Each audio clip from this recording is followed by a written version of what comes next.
ธัมโมเมนาโถขอเอาพระธรรมเป็นที่พึ่ง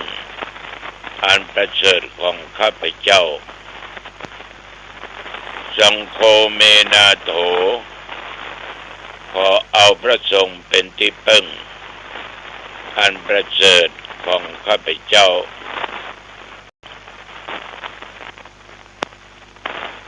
นะโมตัสสะภะคะวะโตอะระหะโตสัมมาสัมพุทธัสสะนะโมตัสสะภะคะวะโตอะระหะโตสัมมาสัมพุทธัสสะนะโมตัสสะภะคะวะโตอะระหะโต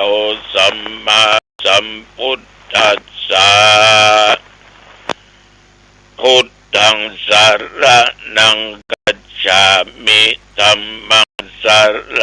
ณังคัจฉามิสังฆังสรณังคัจฉามิตุติยัมปิพุทธังสรณังคัจฉามิตุติยัมปิธัมมังสรณังคัจฉามิตุติยัมปิสังฆังสรณังคัจฉามิตติยัมปิพุทธังสรณังคัจฉามิตติยัมปิธัมมังสรณังคัจฉามิตติยัมปิสังฆังสรณังคัจฉามิอิติปิโสภะคะวะอะระหังสัมมาสัมพุทโธวิชชาจารณะสัมปันโนสุขโตโล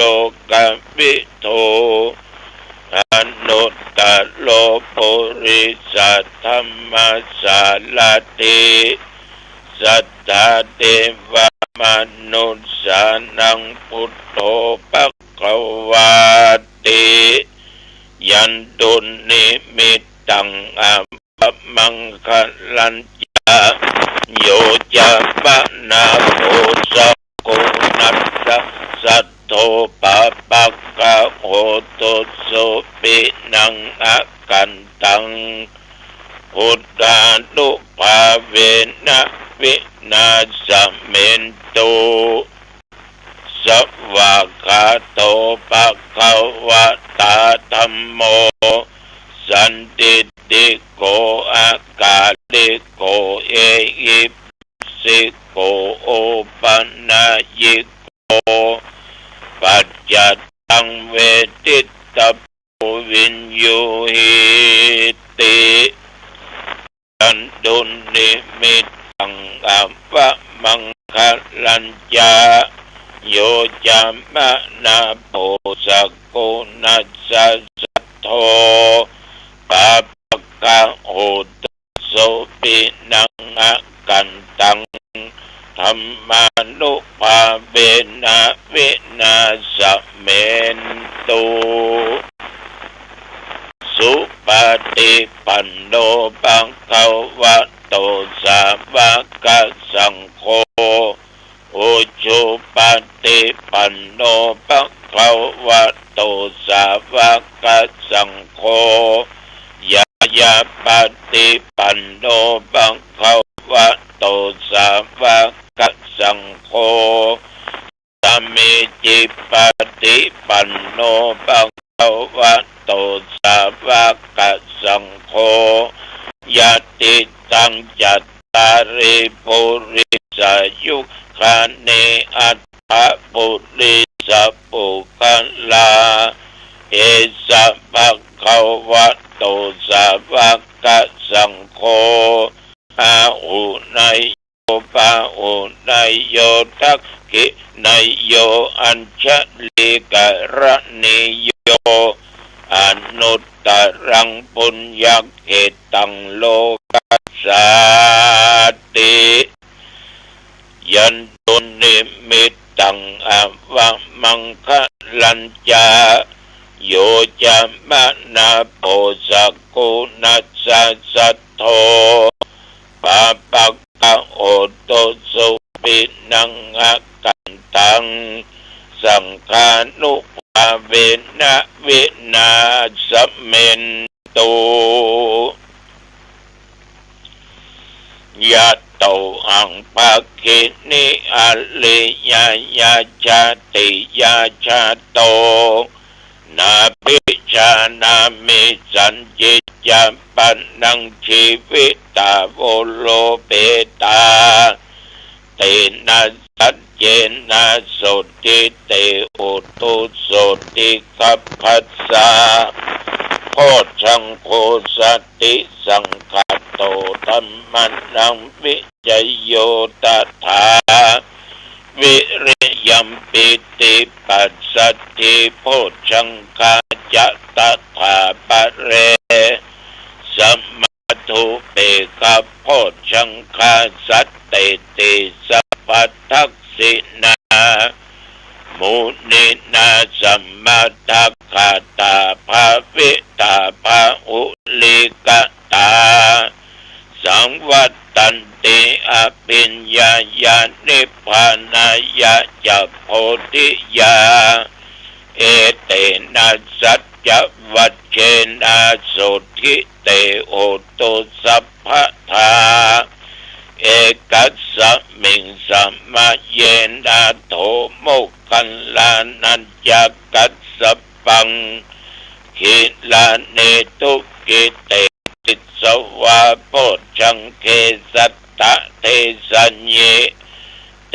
จัตตังอภินันติตวาโรกามุตกิงสุตังคันเนเอเตนะสัจจวัชเชนะโสติเตโอตุสัพพทาเอกตาธรรมราชาปิเขลัญเยนะภิปิริโตยุนตัต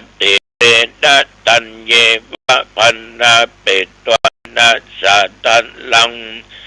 สัมโมติตวาจาอาปาทาตัมมาพุทธาสิทานโสเอเตนะสัจจวัชเชนะโสติเตโอตุสัพพทาปะหินาเตจะอัปปาทาตินันนัมปิมะเยสิมังมัคคะอัตตกิเลสวะปัตตานุปติธัมมะตังเอเตนะสัจจวัชเชนะโสติเตโอตุสัพพทาสัพกัตตัวพุทธะละตันนังโอสัตตังอุตตมังบัลลังหิตังเทวมนุสสานังพุทธะเตเชนะโสตินานัสสันปัตตวะสัพเพทุกขาอุปัสสะเมนตุเตสักกัตตัวธรรมรัตตันนังโอสัตตังอุตตมังบัลลังปะลิลาอุปัสสะมันธรรมเตเชนะโสตินานัสสันตุปัตตวะสัพเพพญาวุปัสสะเมนตุเตสักกัตตัวสังฆรัตตันนังโอสัตตังอุตตมังบัลลังอาหุนายังปะหุนายังสังฆเตนะโสตินานัสสันตุปัตตวะสัพเพโรกาวุปัสสะเมนตุเตนัตถิเมสรณังอัญญังพุทโธเมสรณังวะรังเอเตนะสัจจวัชเชนะโหตุเตชะยะมังคะลังนัตถิเมสรณังอัญญังธัมโมเมสรณังวะรังเอเตนะสัจจวัชเชนะโหตุเตชะยะมังคะลังนัตถิเมสรณังอัญญังสังโฆเมสร งวรังเอเตนะสัจจวัชเชนะโหตุเตชะยะลังอัตถิอุณัสสะวิจัยโยธัมโมโลเกอนุตตโลสัพพสัตตะอิตัตถายะตังตวงกันหาอิเตวะเตปริวัตเชลาจะตันเตอมนุเสอิภาวะเกหยเคนาเควิเศภูเตอาคัลละมัลลันเนนะวาสัพพัสสะมามะลันนามุตตตาเปตัวกาละมาริตังตัสเสวะอนุภาเวนะโหตุเตโวสุขิสัทธาสุตตะสีลังสัมมาทัญญะธัมมังสุจริตจัลเลตัสเสวะอนุภาเวนะโหตุเตโวสุขิสัทธาลิกิตังจินติตังปูจังภารัตนังวะจันนังขลุงปะเลสังเตสนังสุตุตัสสะอายุปวัตติติภวตุสัพพะมังคลังรักขันตุสัพพะเทวตาสัพพะพุทธานุภาเวนะสัทธาโสติปันตุเตภวตุสัพพะมังคลังรักขันตุสัพพะเทวตาสัพพะธรรมานุภาเวนะสัทธาโสติภวันตุเตภวตุสัพพะมังคลังรักขันตุสัพพะเทวตาสัพพะสังฆานุภาเวนะสัทธาโสติภวันตุเต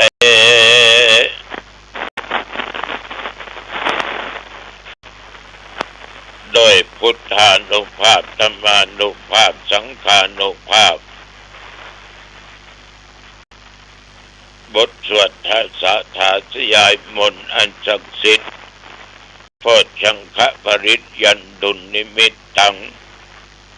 ยะโตหังสกโตนัตถิเมอัตถิอุณสสะวิจัยโย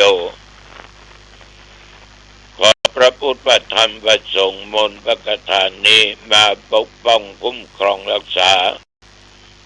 ยังตนตัวของข้าพเจ้าและญาติโยมหญิงชายทุกท่านทุกคนแม้นว่าพระเจ้าทั้งหลายได้ตะลงโรคภัยไข้เจ็บโลกาเพียติอย่างร้ายนักหนาการหมอยุกหมอยาก็บ่หายกินยาก็หายขอพุทธานุภาพธรรมานุภาพสังฆานุภาพและมนต์คาถาต่างๆจงกำจัดยังโรคไข้ไข้เจ็บต่างๆเหล่านั้นอันตรธานหายมีสุขภาพกายใจแข็งแรงแม้นว่าเดินทางเหนือใต้ตกออกไกลๆก็ขอไปก็มีใจกลับมามีโชคมีลาภอยู่ปราศจากภัยต่างๆอุทกภัยบาตภัยอัคคีภัยอุบัติภัยตลอดจนโรคาภัยอย่าได้มาใกล้ขายข้าพเจ้าและญาติโยมทุกคนจะอยู่สุขกายสบายใจจำเริญด้วยสติปัญญาว่าตั้งตัวตนอยู่ในความประมาทเพื่อจำเริญด้วยกิจการงานหน้าที่ยิ่งขึ้นไปอายุวันโนสุขังพลังกรมอุตุบอกตักเตือนอยู่ตลอดเวลาว่าระยะนี้จะมีฝนมีฟ้าห้องฟ้าแม่เกิดอุบัติเหตุเป็นบางที่บางตางฝนตกลงญาติโยมไปทั่วทุกสารทิศภาคบางที่น้ำท่วมนักบางที่ก็เสียหายนัก เสียถึงเข้าถึงของทรัพย์สินที่อยู่ที่อาศัยนับตั้งแต่เมื่อตะวันวาจนถึงปัจจุบันว่าเดี๋ยวนี้นั้นหนองตองก็มีฝนตกใกล้เคียงก็มีฝนตกในเวลากลางวันและพบค่ำตั้งแต่ตะวันจนถึงปัจจุบันได้24 ชั่วโมงก็เรียกว่าอาตมาและญาติโยมทุกคนอยู่ด้วยบุญด้วยกุศลจึงมีอายุผ่านมาได้และจะต้องผ่านต่อไปอยู่ต่อไปครบ120 ปีพี่น้องญาติโยมตะวากินของงายแล้วไปเจริญพุทธมนต์ที่วัดหลองแยงบรรจุหัวใจธาตุและส่งน้ำพระธาตุฉันเพลเรียบร้อยก็กลับได้สักบ่ายโมงก็ออกวัดไปที่วัดสีล้อมตำบลงานแก้วก็ส่งน้ำพระธาตุเช่นเดียวกันต้องขอบูชาน้ำจิตน้ำใจโยมเป็นอย่างมากแล้วนอกจากนั้นญาติโยมท่านผู้ฟังทั้งหลาย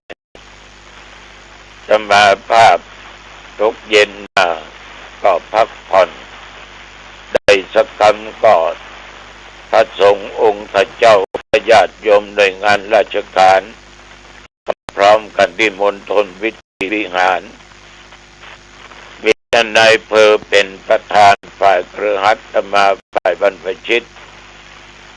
ได้เจริญหรือว่าได้สวดพุทธมนต์มาติกาบังสกุลถวายผ้าไตรจีวรและปัจจัยแก่พระสงฆ์ทรงสมณศักดิ์แล้วก็ได้สดับประกรณ์พระสงฆ์อื้อพรก็ทำพิธีเป็นอันเสร็จที่วัดหนองตองเพื่อเป็นการถวายเป็นพระราชกุศลแด่สมเด็จพระเจ้าลูกเธอเจ้าฟ้าพัชรกิติยาภาที่พระองค์ได้สิ้นพระชนม์ไปโดยอำนาจแห่งคุณแห่งพระพุทธธรรมประสงค์อำนาจสิ่งศักดิ์สิทธิ์ทั้งหลายและอำนาจแห่งผลบุญที่คณะสงฆ์ประสงค์นิกรได้กระทำขออุทิศเป็นพระบุญกุศลนำเอาดวงวิญญาณของพระองค์ท่านไปสู่สวรรคาลัยพี่น้องศรัทธาสาธุชนญาติโยมวันนี้ย้ายไปที่วัดสลีสุพรรณ2 วันที่15วันที่16จะทำพิธี10:30ฉะนั้นญาติโยมที่อยู่ใกล้เคียงวัดศรีสุพรรณพากันไปนักกันและพากันไปหลายๆเน้อนี่จึงขอเจริญพรรับทราบวินัยนั้นเป็นสิ่งที่สำคัญเพราะมันเป็นระเบียบเป็นความประพฤติที่ดีและมั่นคงเมื่อเวลาทำการทำงานคำว่าทุจริตไม่มีเพราะคนนั้นตั้งอยู่ในระเบียบในวินัยในศีลในธรรมทั้งแต่ตัวเองและบุคคลอื่นซึ่งเป็นสิ่งที่ทุกคนญาติโยมทั้งหลายว่าผู้ใหญ่ผู้น้อยอยู่ร่วมกันจะต้องนำวินัยหรือกฎกติกามาปฏิบัติเพื่อให้เป็นมาตรฐานเดียวกันฉะนั้นสังคมเอาอยู่ด้วยกันนี้ต้องมีธรรมะต้องมีศีลอย่างน้อยต้องมีความซื่อตรงต่อกันความซื่อความตรงนี้หรือความสัตย์นี่ญาติโยมไม่ใช่ว่าปากว่าไปอย่างแต่ใจคิดไปอย่างบ่มีมายาปฏิบัติภารกิจด้วยความสุจริต อันเกิดจากการกระทำด้วยความจริงใจเพราะว่าความจริตทางด้านกายทางวาจาทางด้านจิตใจก็เป็นคนหลอกลวงบุคคลอื่นเรียกกันว่าอาชวะคือการปฏิบัติภาระโดยซื่อตรงอยู่ด้วยกันภายในครอบครัวผัวก็ซื่อเมียก็ใส่ลูกเต้าก็ใส่ซื่อหรือชัดซื่อครอบครัวนั้นว่ามีความเดือดร้อนมีแต่ความผาสุกพ่อแม่ลูกเต้าอยู่ด้วยกันต่างคนต่างซื่อตรงต่อกันซื่อสัตย์ต่อกันแต่ยุคปัจจุบันเนี่ยสิ่งเหล่านี้หายากมีน้อยที่สุดดูข่าวถึงวันนี้น่าตกใจนะโยมนะน่าตกใจฉะนั้นขอมีความซื่อสัตย์ต่อกันและกันก็จะอยู่ด้วยความผาสุกการอยู่ด้วยกันนี้มีสัมมาคารวะรู้จักอ่อนน้อมถ่อมตนคืออ่อนโยนแต่ไม่ได้อ่อนแอในหมู่ในคณะในบุคคลต่างๆเราต้องเป็นคนมีอัธยาศัยในทางที่ดีไปเย่อหยิ่งบัถือตัวบหยาบคายบัตำหนิติเตียนไผกระด้างกระเดืองว่าเป็นคนที่ถือตัวถือตนแต่มีความเสมอกันเป็นคนที่มีความสง่างามเกิดกับตัวเองในทางกิริยาวาจาในด้านจิตใจที่แสดงออกสุภาพเรียบร้อยนุ่มนวลมีความละมุนละไมได้เกิดยังเกียรติยังยศยังความอักจากบุคคลอื่นคนที่มีจิตใจอ่อนโยนนิ่ง